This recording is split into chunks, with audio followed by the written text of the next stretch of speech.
नांदेड़ जिले के नरसतपुर के ग्रामीणों ने अपनी कई मांगों को लेकर आत्मघाती कदम उठाने की चेतावनी दी है। ग्रामीण 1 मई महाराष्ट्र दिवस के दिन जिलाधिकारी कार्यालय के सामने आत्मदाह करेंगे। इसे लेकर जिलाधिकारी को ज्ञापन भी सौंपा गया है।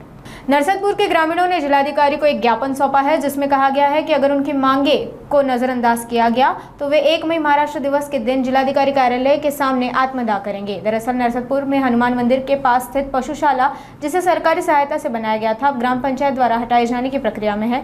ग्रामीणों ने आरोप लगाया है कि स्थान पर प्लॉटिंग कर उसे बेचा गया है। इस भ्रष्टाचार के खिलाफ ग्रामीणों ने ज्ञापन सौंपकर आत्मदाह करने की चेतावनी दी है। अब यह प्रशासन की जिम्मेदारी है कि वे समय रहते इन समस्याओं का समाधान करें, ताकि कोई अप्रिय घटना न घटे। विषय आमचा असा आहे, मी गजानन माधवराव सरोदे, राहणार नसरतपूर।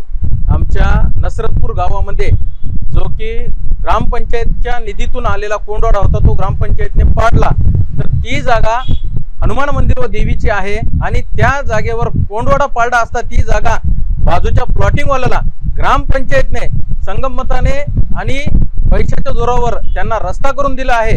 तर आमची मागणी एवढीच आहे, आम्ही 6 महिन्यापासून जिल्हाधिकारी कार्यालय, बीडीओ, तहसीलदार साहेब यांना वारंवार निवेदन देऊन त्यांना एवढीच विनंती करत आहोत की बाबा, जी जागा आमच्या हनुमान मंदिराची आहे, जी जागा देवाची आहे, त्या जागेवर आम्हाला देवाचे जे काही हनुमान मंदिराचे साहित्य ठेवण्यासाठी त्या ठिकाणी काहीतरी शेड किंवा रूम उपलब्ध करून द्यावी ग्रामपंचायतने। त्यासाठी आम्ही वारंवार तहसीलदार साहेब, कलेक्टर साहेब यांना निवेदन दिले होते आणि एवढं करून देखील आम्ही 6 महिन्यापासून निवेदन देऊन देखील कुठलाच कर्मचारी, अधिकारी याची दखल घेत नाही।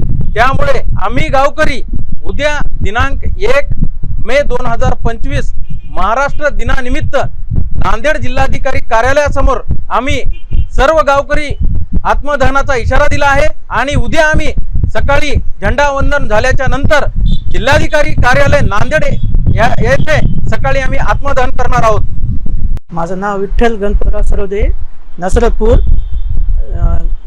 ग्रामपंचायत। याचं कोंडवाड्याचं काम आम्ही झाल्यानंतर जिल्हाधिकाऱ्याकडे वारंवार तक्रार केली होती, तर आमचं काम झालं नाही म्हणून उद्या 1 तारखेला आत्मदहन करण्यात येणार आहे।